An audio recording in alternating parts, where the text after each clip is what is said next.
Hi guys and welcome to Paranormal Footprints on the Thing Network. Tonight we have Phil and Sarah Wyman. Thank you very much for joining us, guys. Thank you. Hello. Hello. Hope everybody's well. Yes, very well. Yes, thank you. Thank you for having us. It's nice to have you. Yeah, brilliant. Absolutely. Can't wait to get started. I was saying to Phil before we came on there, it's really strange because I've grew up watching Phil on like the TV, and it's like I was like, but not in a stalkery way. I was like, I've just been watching it. So it's quite surreal to be actually speaking to you now after watching you on like DVDs and on shows, live shows, things like that. It's that very makes me strange. sound really old. Yeah.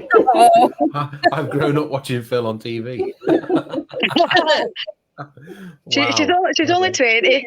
I'm only 20, you're fine. How did it all start for you guys? What drove you to the paranormal? Sarah can go first. Oh, he always makes me go first. That gives me time to think.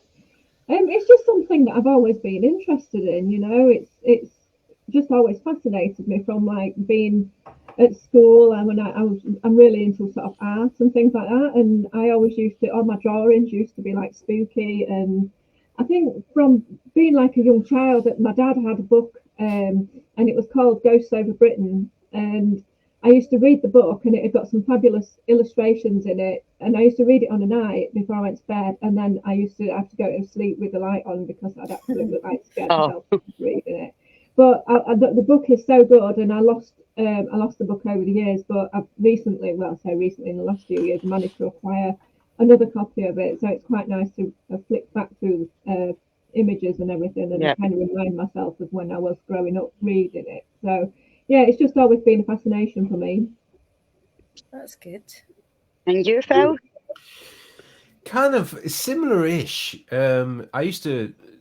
I've always been an avid reader. I used to go to the local library on a regular basis when I was a kid, and I used to get the books out on things like myths and legends, like werewolves and vampires and stuff like that. And then it kind of progressed onto ghosts and hauntings. So from when I was about 11, I kind of got into reading the books on ghosts and hauntings, and it kind of just progressed from there. Then from about 16 years old, I was doing my own investigations, friends' houses, that kind of thing. And that's basically where everything kind of snowballs, and I got into the Scream Team series first, which was 2002, and then I got asked to be on Most Haunted, which is where most people know me from, and from there met Sarah in 2007. And, Glad you got that right there, Phil. I know, I have to think that. And the rest is history. and the earphones. And then that's me, yeah. So there you go, in a nutshell. So, and it probably went by so quick. I mean, and life does go quick, but when you're enjoying yourself doing something that you absolutely love, because it's like a passion, surely. Well, it is. I mean, when you're 16 years old, you did your first investigation, Phil. Yeah, and I'm 51 in January. Wow. So, because people don't realise when they see me on Most Haunted, they just assume that I've just been on Most Haunted, and that's where I know my ghost hunting stuff from. It's not. I was doing that a long time before the show was even conceived. So, and the same with Sarah. She's been doing it for living. This is it, and everybody just assumes naturally that I'm into it because I'm with Phil, and it's not. No. In fact, it's like you're known for one thing and one thing only. They forget that there's different parts. You came on my investigation, did Phil, and that's how we met. So. Right. We actually did an investigation at a nightclub in Newark. So we met in a nightclub. Yeah, but doing an investigation when nobody else was there. So. The non-spooky people, where did you meet? Oh, we met in a nightclub. It's just easier, isn't it? and then to spooky people, it's like we met in a nightclub on an investigation. So. Aye, completely different. Change your story to suit. Yeah. What a great way, because that way then you'd instantly get that connection because you're both into the same thing. Yeah, she can't get rid of me now, can you? I know. Regrets it. I tell you what, the weirdest thing is that on the night that we did that investigation, I was filming, and so I've got the whole night filmed, and me and Phil more or less spent the whole night together. We kind of got drawn to each It's other. fate. So how sad is that I've actually got our first night on film, and I've never ever watched it back. Never. It'd be totally cringe, wouldn't it, if I watched it now? I'm sure. Can you imagine watching it back now? I'm on it. Half of me is on it because I put. That's when I was skinny. Yeah, I'm on it then. Oh, so what kind of inspired you then to then go on and start going and producing your own work? Oh, doing your own TV programs. It's a kind of, I mean, like you guys, we used to do public ghost hunting events. Since 2004, I started doing ghost hunting events, and then Sarah joined me when we met, and we kept getting asked by people, when are you going to do something? When are you going to do your own show? And we thought, oh well, we could do, and we just lingered on it for a while. And then Sarah decided, let's get this show sorted out, and she came up with the idea for the show. It is good. That is really good. And Sarah, you do editing for that show, don't you? I do the editing of the raw footage that comes just directly from when we've done the investigation. So I go through all, I wouldn't say the boring bits, because some of it is obviously quite entertaining, but I put it down and then mark off all the bits where there's something happening, or if there's sort of good conversation or something that that's interesting. And then I get all of that and I throw it at Phil, and then he edits it down even further and makes it look pretty and produces the show as you see it. Result. So it's not just me that does it. I just do all the long haul, if you like, in the very beginning. Because I think generally, obviously, we get to see it as a finished product, but the work that goes behind the scenes to edit that, because I try to edit our videos, and if you ever go into our YouTube channel and watch your videos on our YouTube channel, you'll see that we're not very good at it, right? And it's really, really, there is a word for it, and it's like, like the caveman. So primal videos. I would describe them as primal videos, because they're so they're raw and unkept. So I like to learn how to make it look pretty, as you said. So I'm quite into this editing kind of thing, because you can only grow, can't you? You can only get better. Absolutely, yeah, definitely. I mean, years and years ago, I used, when I had my own little team before I met Phil, and I used to edit it then and patch it all together. And again, somewhere I've got DVDs, because it was back then when there was DVDs, and I've got from when I edited episodes together. And I bet if I put mine on YouTube now, it'd be, oh no, what the hell is this kind of thing? So yeah, you've got to start somewhere. But here's all the fancy bits, yeah. I mean, I've been editing since I think it was about 2009, wasn't it? I was messing about with it because we used to film some of the investigations we went on, and I edited them together then, and so people could watch their investigation that they'd just been on with us at the time.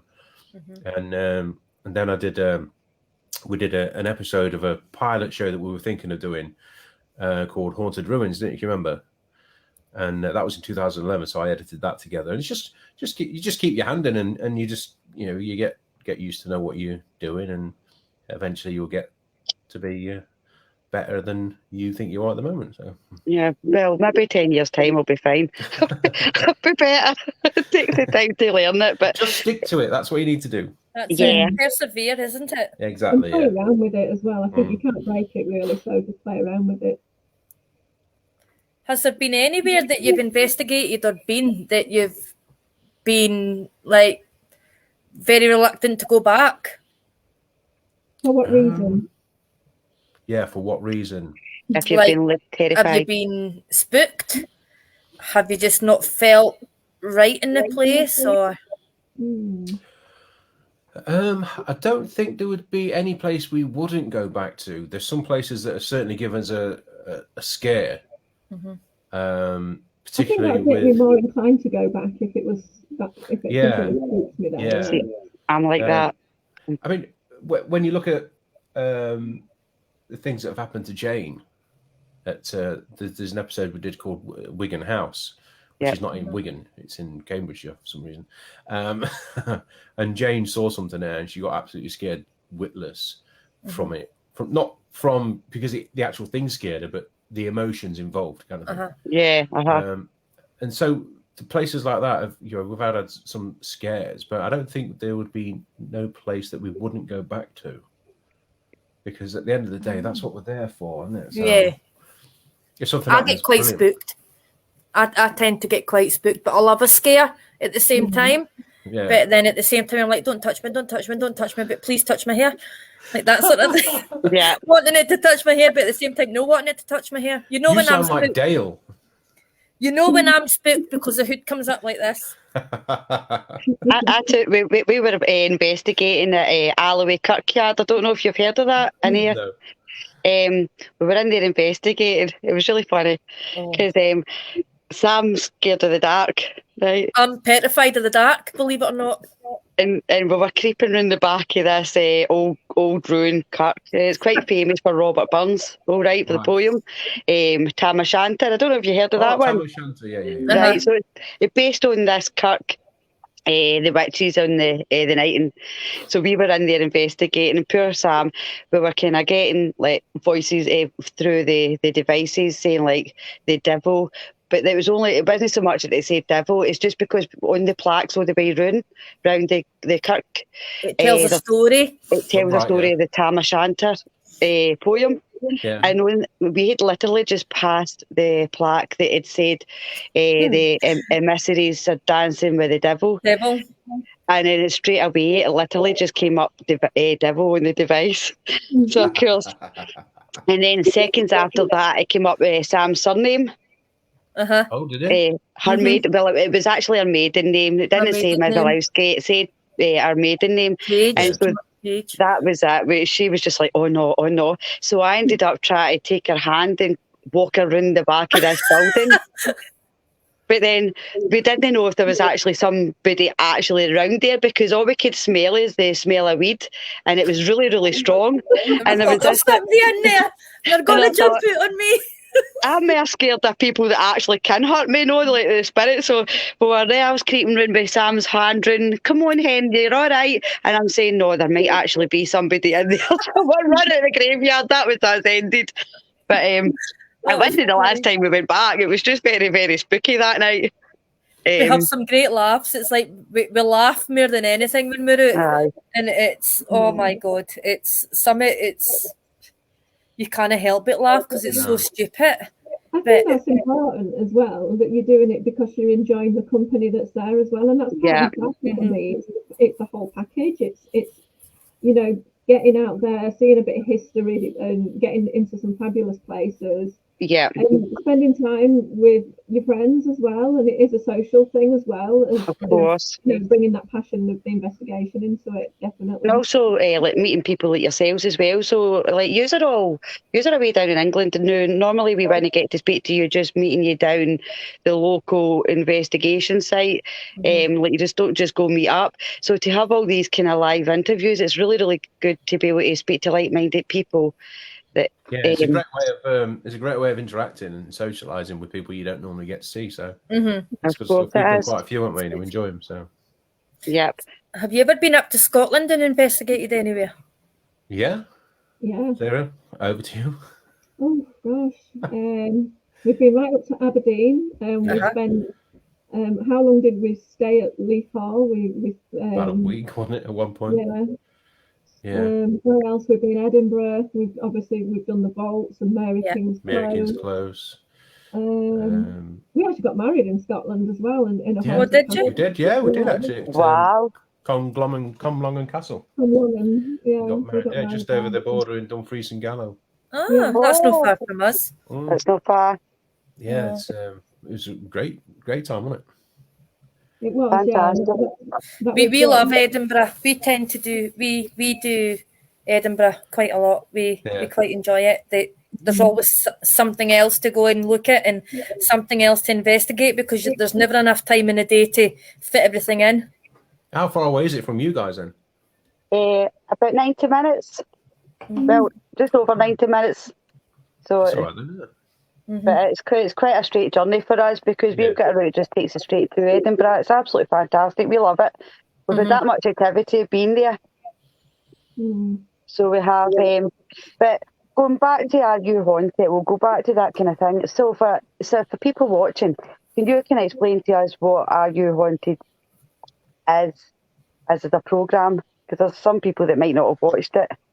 Yeah, Sarah can do that because it's her show. Poor Sarah. You're getting on, aren't you? What I wanted to do, because everybody, like Phil had said, they kept saying to us, why don't you guys do a show? And you tend to find, or certainly back then, I guess now it's a little bit different, but paranormal shows just seem to have the same sort of running format. And I thought, well, it needs to be something different to make it sort of stand out from any other show that's out there. And I kind of sat and thought about it, and I've got this idea that had been whizzing around in my head. I think it was about 2014, and then, like Phil said, it was a good few years before we actually went ahead and did it. But it was going right back down to basics from when I had my original team, which were just a team of friends. What we used to do is we used to say, right, everybody see if you can find a location, and then we'll bring them all together and we'll say, which one out of these locations have we got, do we think is worth going and having a look at and investigating? And that's where it sort of stemmed from. So at the beginning of our show, we're basically all a bunch of friends. There's obviously myself and Phil, and then there's our son Ben that's involved in it as well. And then we've got Jane, Dale. We had Tim, but Tim left to do his own projects, and then Wayne came on board, who's obviously another good friend of ours. And we just sort of like said, right, go out and find a location. And we have 3 locations that we say we bring to the table, and then the team must then decide which one is going to be investigated on the show, and then we go off and do it. So that's how the sort of concept is. And I'll let Phil tell you a little bit more about how we investigate. I love that concept when you're all around the table and you bring out all the files. I love that, the fact that you all read each other's picks and then you all go for the one that you're drawn to, basically. But I like the idea that it's an individual choice. So it's not just you will go and investigate this, you will investigate that. Yeah. You actually get, like, it's like a personal thing as well. Yeah. And sometimes, I mean, even people that bring one of the venues quite often change their mind about doing somebody else's venue instead of theirs that they've brought to the table. So that's always good. Exactly. Dixon's asking how Ben's getting on. Oh, he's loving it. He's at university now. So yeah, she's like, how's he getting on at uni? Yeah, he's doing really well. He's properly settled in, and I've texted him earlier on, said, what are you doing tonight? And he's going to student union or something like that, having a night out like we do. So he's living the uni life, let's say. Brilliant.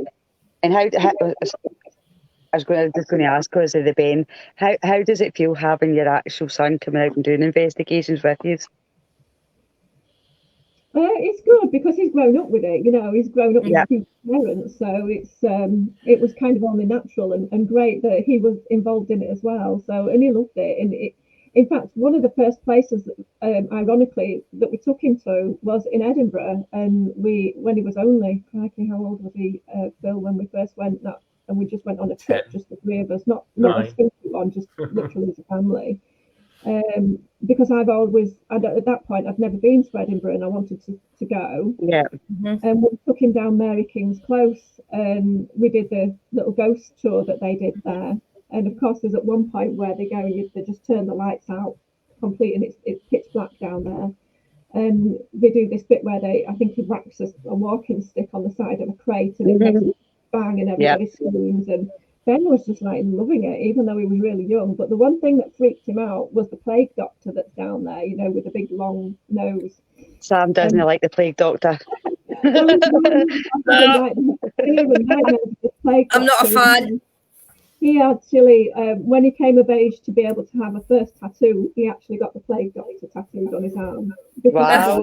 At Mary King's Close. So we were at Mary King's Close as well, and I actually said to Shelley, go over there and make sure there's nobody standing in there that's going to jump out on me, because I thought it was maybe like a jump scare. Yeah. So says, please don't be a plague doctor, please. Petrified, cannot even look at them.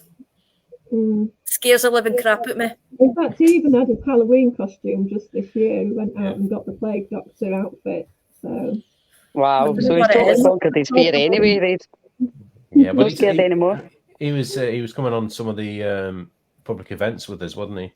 When he's about 14, 12, something like that, wasn't he? So, yeah. He's been doing it for a while. I never realised there was public events that were allowed teenagers at that age. And I always thought it was more for like older children, because my daughter, she's 15 and she would love to go in one. Yeah. Yeah, it we depends were what the running insurance events, so policy is. it was really for him to come along. So we just said, you know, he's quite a sensible lad, and I think he was probably, for the first public one, he was maybe about 14, 15, I think. The private one, maybe a little bit younger. So. Brilliant.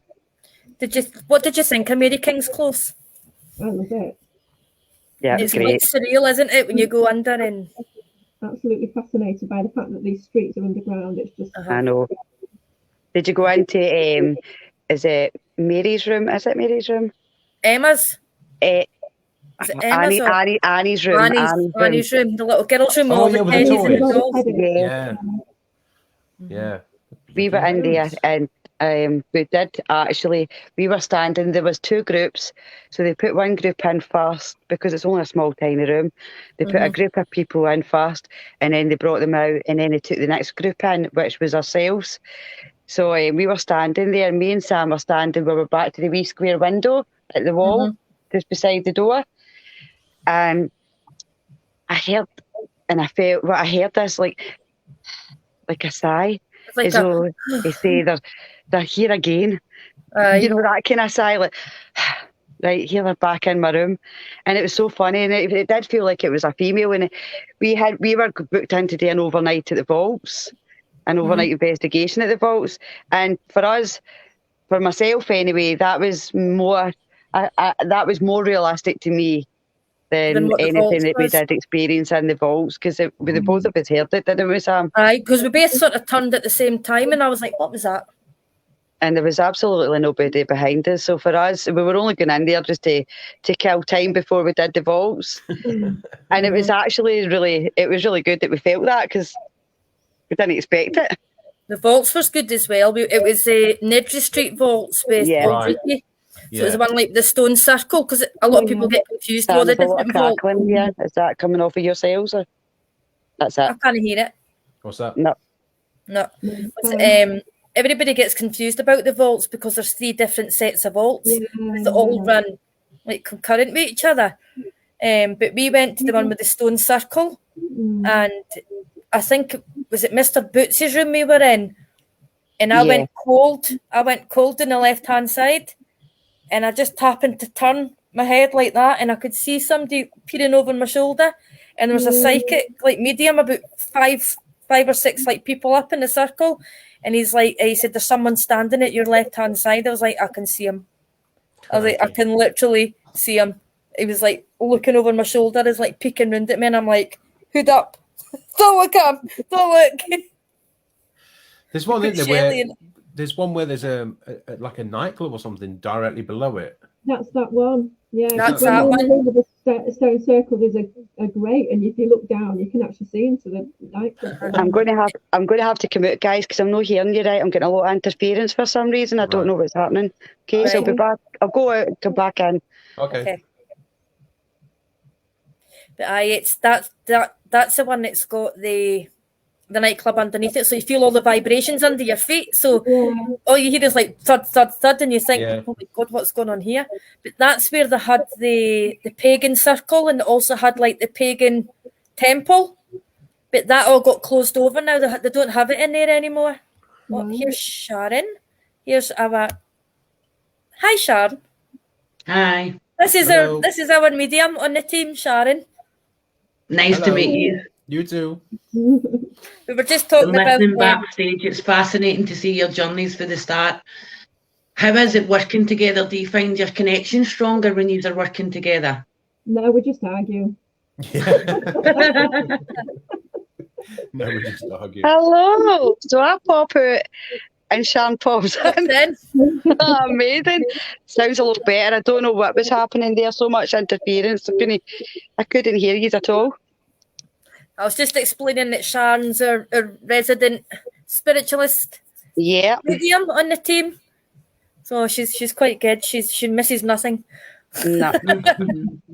And it's good that you came and joined in tonight as well, Sharon. Thank you. It's a pleasure to hear listening to you as well. Excellent. I just wondered, see with your experience, do you still find every investigation you still learn new things? Oh yeah, all the time.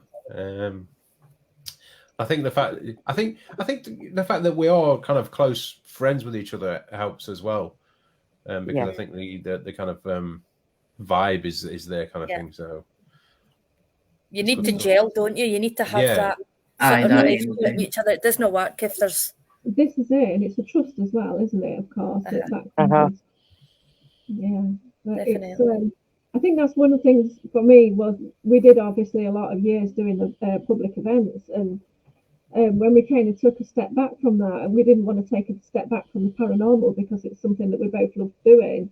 And it was just nice to be able to come together with friends and bring it back to what it used to be, really. And certainly for myself, what I used to love doing, and that was just going out as a little group with your mates and having a good night. And that's what we do, except now we film it, and of course we've got all that sort of the banter and the bickering and everything else that comes along with it, that's part of the show.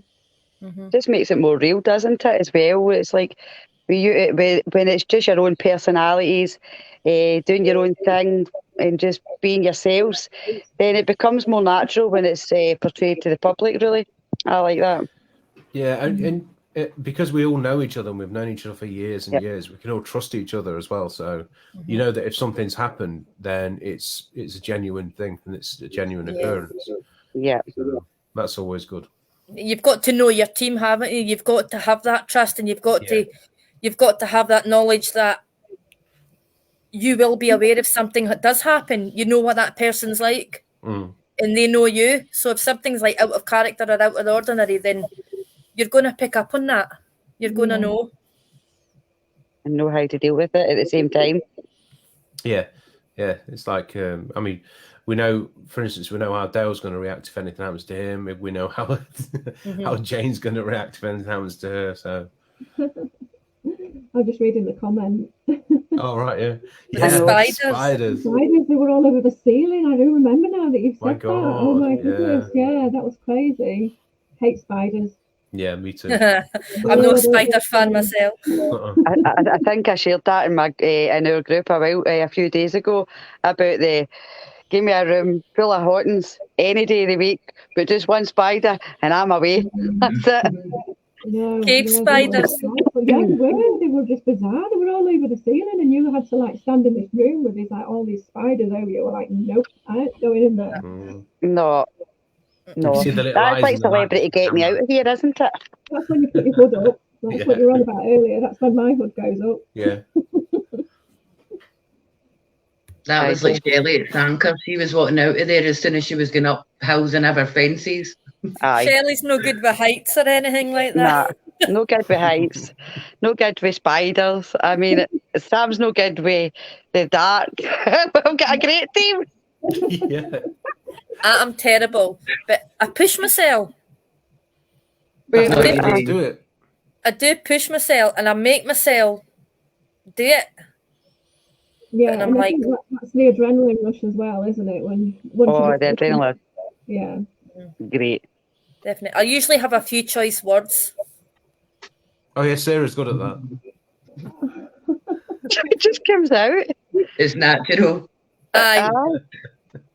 You know when I've had enough because I'm like, oh, F that. Oh no. F that and F you and F this. I'm away. Again. That's when you kind of have had enough. That's when you know Sam's had enough. She's away.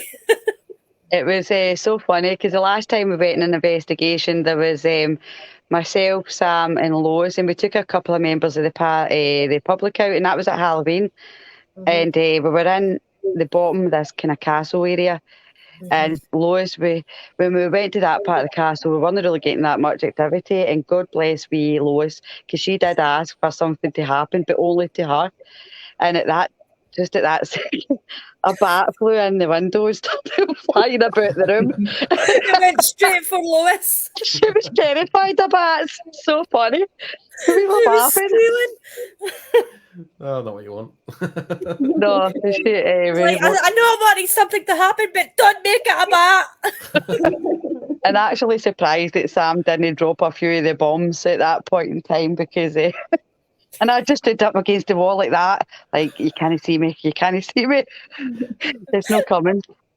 So, well, I was doing a wee bit of reading, obviously, on the run up to We're Live, and it's not just like TV programs you've done. Am I right in saying that you've wrote a book as well?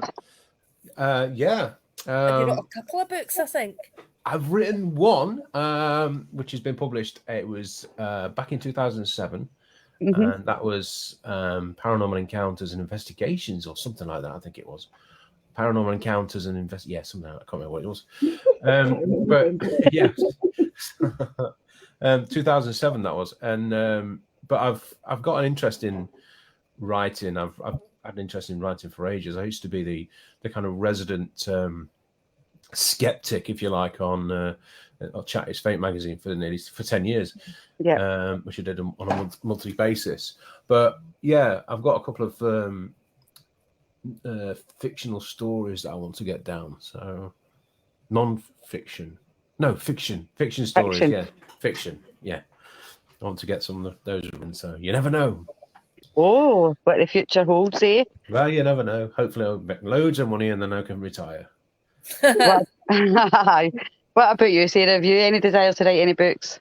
Because it seems to be the done thing. A lot of people seem to be writing books on the paranormal. I've noticed this.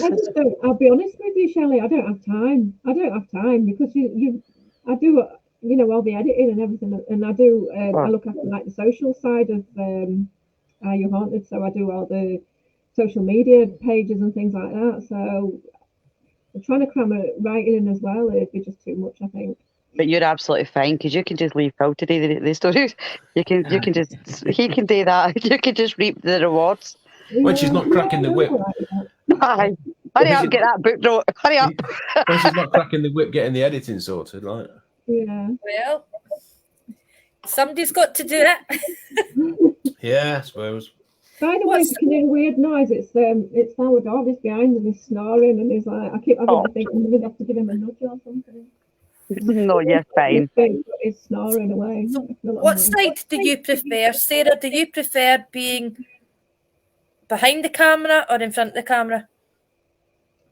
I'm not bothered either way. I like to. We all film ourselves anyway. So, but yeah, I'm quite happy to do either. Don't mind. How do you feel about lone vigils? They're interesting. Have you done any yet?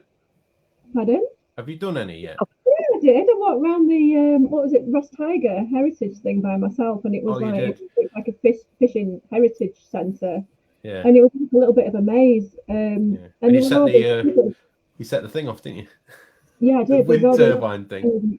Mannequins and got blooming, those sou'wester things on, like from the fog where they've got that foot. And there were just like loads of them in there. And I was like walking around on my own. I thought, if one of them moves, I'm straight out of this door. There's a bit that you walk around and it's supposed to be like, because it's all to do with fishing and everything. So you walk into this bit where it's all like snow and ice scene on this deck of this boat. And what I didn't realise when I walked in there, that there's a sensor. And it set off all this really cold ice blasting wind, and the fans all went off, and I was like, "Oh my goodness!" But it was just like me. I bet you didn't say, "Oh my goodness." No, you can't hear what I say for the fans, which is pretty good, really. Didn't have to beat. Didn't have to edit that, did we? What about you, Phil? What was the question? Lone vigils. Lone vigils, and no, it doesn't. Yeah, I tried to avoid that one. Yeah, I don't like doing lone vigils purely because, like you, I've always had a fear of the dark since I was a kiddie. Strange, isn't it? Yeah, so I tend not to get involved with them, but I do the odd one or two. That rhymed, didn't it? Yeah. Yeah. When making. Yeah, when she I makes would me maybe do it, but my eyes would be shut. Yeah. I'd have my Don't eyes stop shut. whatever's there touching you or anything, does it? No. You have It's to the know fact that things you are. can't see. If you Yeah. can't see it, it's not there. Yeah, Aye. that's the kind of thing I think about. Yeah. So, I but can't see it, so there's nothing there. I've always had an issue with it. I used to, when I was younger, I used to run through to the downstairs toilet because you had to go past the stairs in my house when I was a kiddie. And I always think it was something up there at the top of the stairs looking at me. So I used to run past the stairs without looking straight to the toilet and come run back out again. Right. Weird. I'll not run by a bed that you can see underneath in case somebody grabs your ankles, things like that. I don't sleep with my feet out of bed in case something grabs them. And the head under the covers, so I can't see what's going on in the room. Yeah, well, I can't do that. Can't put my head under the covers. I get too warm. This is my problem, you see. I get too warm and then don't put my feet out of the bed. Because somebody touches them. Somebody grabs them, yeah. That's mad. I'm a bit like that. I'm wrapped up like a wee cocoon. Well, that sounds like somebody I know. Sarah. Yeah. Christ. Funny how your fears play on, don't they, when you get older, how they stay with you. Yeah. She just wraps a blanket underneath her and that's it. You can't get anywhere near her. He's warm more than anything because he has to Wrapped up like a burrito. Yeah, that's it. Yeah, Exactly. yeah. He's there with the window wide open, so I have to cocoon myself under the quilt. Keep yourself cozy. So in your team, who's the most? Who's the biggest scaredy cat in your team? Every team's got one. Who's the one that likes? Without fail. Who is it, Sarah? Dale. Dale. Dale, you've been out. Dale just he screams at the slightest thing, literally. In some of the episodes, you wouldn't believe what comes out his mouth, and considering he's supposed to be a paranormal investigator, he jumps a lot. That's all. That's a bit like me. Yeah, he's just a right scaredy cat sometimes. I love it. I love that adrenaline when something happens and you're just there sitting there frozen to that spot because you're terrified. But I just love it. I love that feeling, and you're always wanting it to happen. Because I've lived in a house with really, really bad paranormal activity. It was like poltergeist activity. Things like things would get ripped off our ceilings and doors would be slammed open and stuff like that.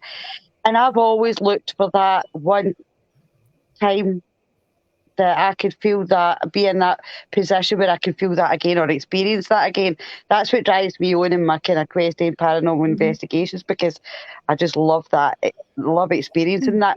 And because I've experienced that, nothing really, really gets to me as much, because I just think like something really big has to top it to beat that time with that life. And I stayed in that house for 6 months, endured all these kind of things happening, terrified at my wits.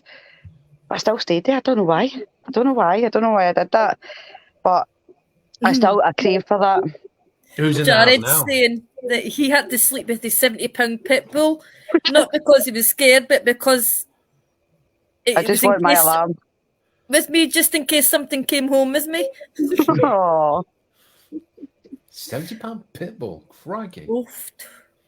That'll take up some room in the bed. Yeah. So who lives in the house now then, Shelley? do you know what? I don't actually know. I know where the house is. It lies on a ley line, Phil. It's a private owned property, but it was a rented accommodation, and I was living there with my friend, and it was severe. We're going back now 25 years ago. Crikey. I know, and I've always wanted. In fact, I'll tell you, we had a guy called Derek Ogilvie come to that house. Oh, I know Derek, yeah. He was almost on it, wasn't he? He came to that house that night and we spoke to him, and he took us round about the house and he was telling us who it was, and it was just an old man. Yeah. So after that we weren't as terrified, but the stuff that was happening in that house was extreme, and I've never experienced anything like that, and I've never heard anybody else experience anything like that I could speak to normally. But obviously you watch it on the TV, so you know that you're not alone in that kind of thing. And he kind of backed up a lot of the stuff that was happening. And the guy apparently that was kind of doing all this stuff, he was pretty much trying to tell us stuff that he didn't like the change. And obviously the way she'd done her house up, and obviously sometimes with the state of the house with the wiring and stuff like that, it was unsafe.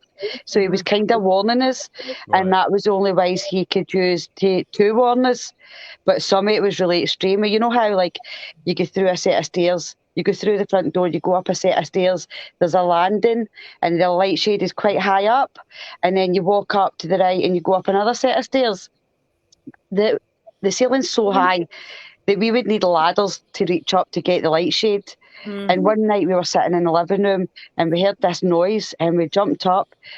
By the time we got to the living room door to get to the hall stairs, there was a light shade. The light shade had fell to the floor at the bottom of the stairs. We got to the door, the light bulb had went out. My friend ran upstairs to see her daughter. Her daughter was in the cot and she was trying to get the covers off her face. Oh, they went out of there. Aye, and then the next morning when it was daylight, we looked at the wall all the way down the stairs was zigzags. So whoever's this spirit has obviously took that light shade, yanked it off of the bit that it was meant to be on, dragged it up and down the wall and threw it to the bottom of the stairs. It was terrifying. It was absolutely terrifying. But again, that was just one episode. And so it was kind of continuous over the course of time. And I probably won't experience that again because that guy was trying to warn us. Yeah. But at the same time, I want to. It's a wee weird thing, isn't it? It's like, even though it terrifies you to like fear to move and stuff, you still want to experience it. Aye. Yeah. I mean, I'm getting the chills talking about it, really. Because you saw something, didn't you, Sarah, at the RAF base? Yeah, that was years and years ago. I mean, this is going back to probably about 2000. Oh, what would it be? 2003, 2004, and it sticks in your head, doesn't it? I can still see it as clear as anything now. It was back when I was doing an investigation with my own little team, and just randomly, it was like pitch black in the room, and I was randomly just taking photographs around the room. And as I took a photograph, the flash lit the room up, and in the light of the flash, there was a man in front of me. Not right in front of me, thank goodness, but he was like in the corner of the room, and he was like walking. So it was like a side profile that I saw of him, but it was a solid figure. And it was cool. I could see the colour of his skin and the colour of his I love that. What he was wearing and everything, and I can still see it now. And because I'm quite a skeptical person, and I try to rationalise everything, and you're looking at the background, what's in the room, and is it possible it might have been something else, and I've made it look like a man, but there was just no chance. It was 100%. I saw a man, and I can't explain other than it being the spirit, a ghost, whatever you want to call it. I think the one that we were lucky to do an investigation at Derby Royal Infirmary before they knocked it down. So the old Derby Royal Infirmary, and what that experience you had there was completely strange. Yeah.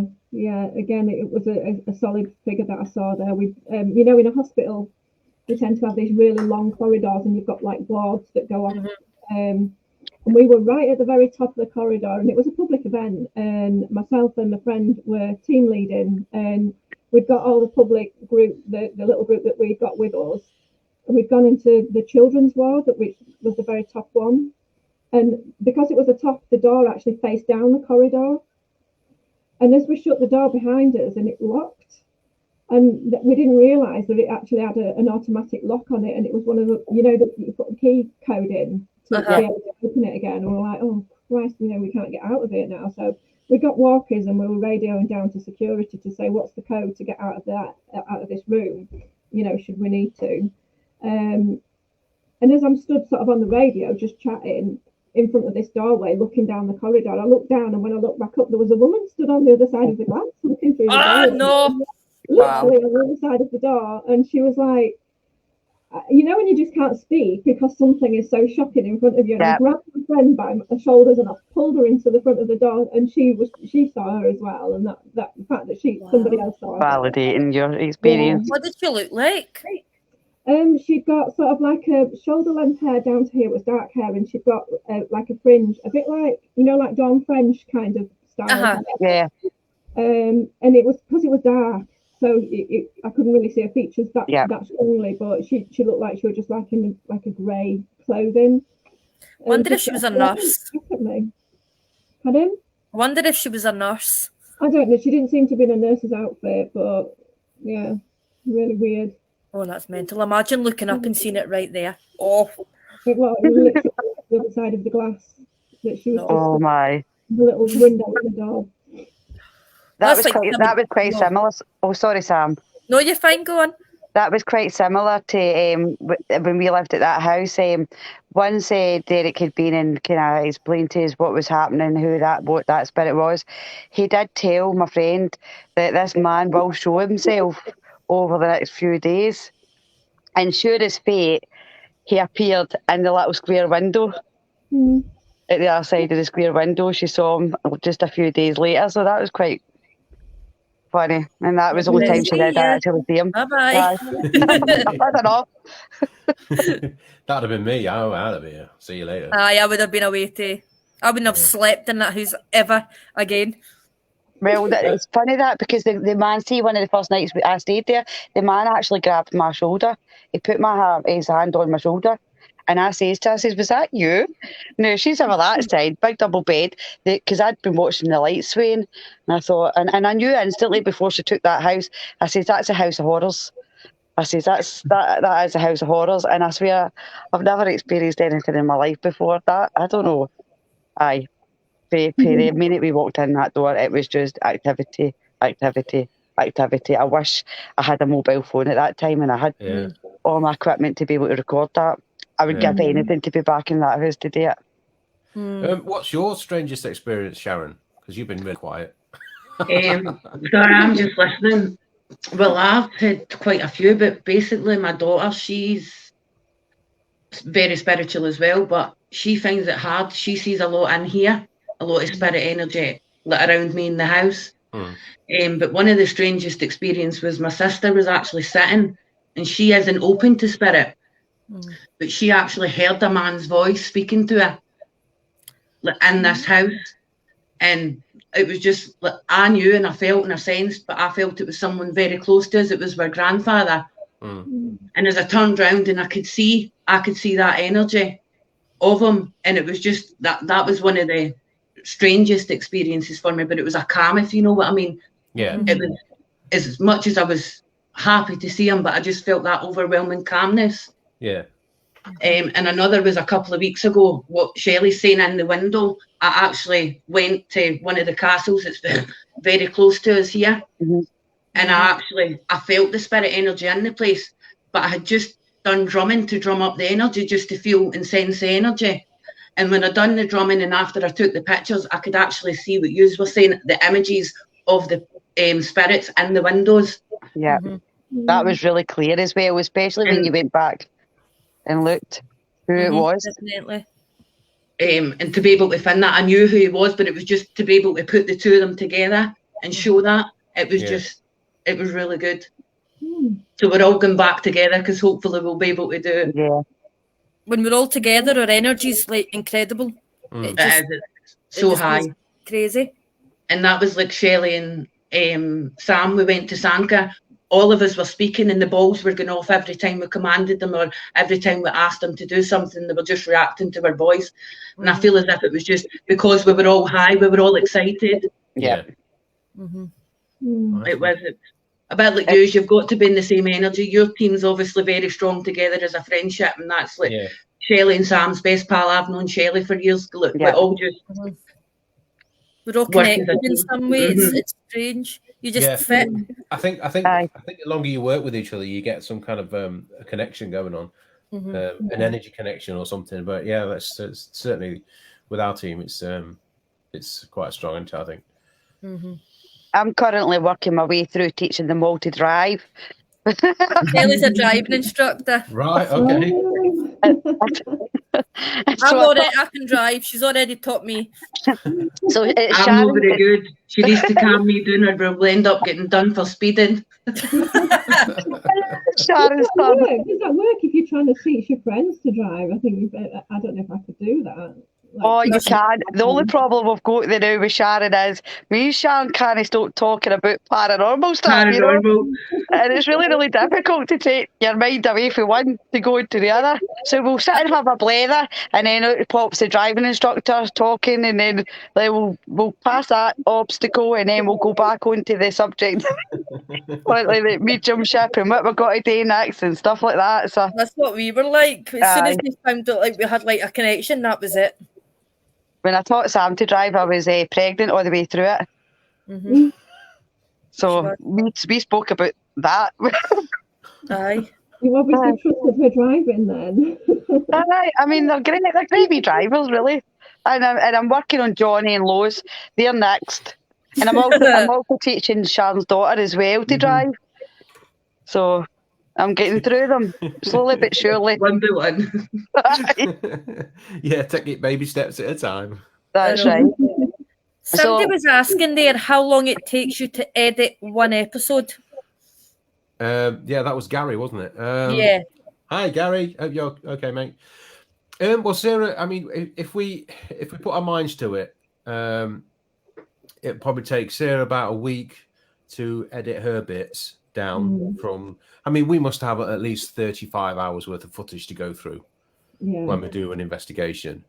With the CCTV footage and all the other bits of footage, etc., and the interviews and the general shots of the venue. So she goes through all that and whittles it down to the important bits. So she could do that in probably about a week.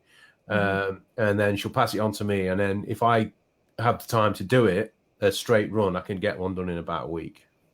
Yeah, that's the thing. It's the time slotting it in. Because we're both working time, so. Yeah, and everything else. So and you know what it's like. Mm-hmm. When you get home into it and you think, oh, you got all the best intentions of doing this and doing that, and you get home and you think, you know what, I can't be bothered. I'm so tired. I want something to eat. I just want to go and chill. Yeah. So sometimes it kind of takes a little bit longer. But if for instance we both had a week without doing anything, no job or anything, we could get it done. It takes Sarah a week to get hers done and a week to get my part done. It's not just that as well. Of course, we've got the audio because we have the recorders set up around the location as well. Yeah. So thankfully, we've got Wayne who he sits through and does all the audio, listening to that, because obviously, if we had to do that as well, it'd be just another load on. Because I think it is time consuming. Mm-hmm. It really is. It really is. I mean, he likes to tell everybody about how long it takes to do his 9 hours. It took once to go through all the footage. 9 hours. But we have about 5 or 6 Zoom recorders, and we place them all over the place, and they're constantly running. So we have like hours worth of footage that Wayne goes through, and thankfully he goes through that and notes down what the important bits are, and we go through it and pick them out and put them on the show. Yeah, that's good. We're almost at the end of the show, guys, and we really can't thank you enough for coming on. We've really enjoyed it. But before you do go, can you tell the viewers, you've obviously got season 3 coming up. We kind of no talk about that. No. So is there a clue to when that's going to be released for them to watch? Well, it's a big clue. It's Sunday at 9 o'clock. It will be the first episode is going out, and it'll be a premiere on YouTube to start off with. Yeah. Fantastic. So it'll be premiering on this Sunday, 9 p.m. on YouTube. Then we'll put it on the other platforms. Good. Yeah. Get watching, folks. You're in for a treat. That's fantastic. If it's anything like the first 2 seasons, it'll be fantastic. It'll be amazing.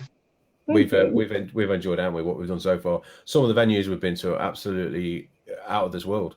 Some of the stuff that happens is absolutely crazy. I swear. But I mean, that's that just goes to prove that you don't need to walk around with expensive gadgets and things like that. Use yourself. You're your own biggest tool, basically, and you use your own. This is it. You can't get any better than this, can you? So that's it, and I think that's a good another good reason why you sit down and the person chooses the location where they want to go to, because they're obviously drawn to that location for a reason. And so the spirits will become drawn to them as well at the time. So do you feel as though you get more activity just by doing that? Yeah, I think so. I think because we've all chosen the venue to go to. I think we're all in the same mindset when we get to the venue, and I think that helps. I think, and as we've progressed in doing all these episodes, I think when we get together, we become more open to listening to things and observing and things like that. And I think that gets stronger and stronger as we go along. Definitely. Well, thanks once again, guys, for coming on. It's been really good having you. Really enjoyed having you on and having a chat. You're welcome. It's been fun. I really enjoyed it. Great. We have, and we can't wait to see you on Sunday night. Yep. Thank you very much. Thank you. So thanks very much for watching, guys, and I hope you've all enjoyed it, and we'll be back next week. So stay tuned, and remember, Sunday night, YouTube, season 3, episode 1. 9 p.m. 9 p.m. Watch it. Be there or be square. Bye, guys. thank you, everybody. Thanks for everybody. Bye. Thank you. Bye. Bye.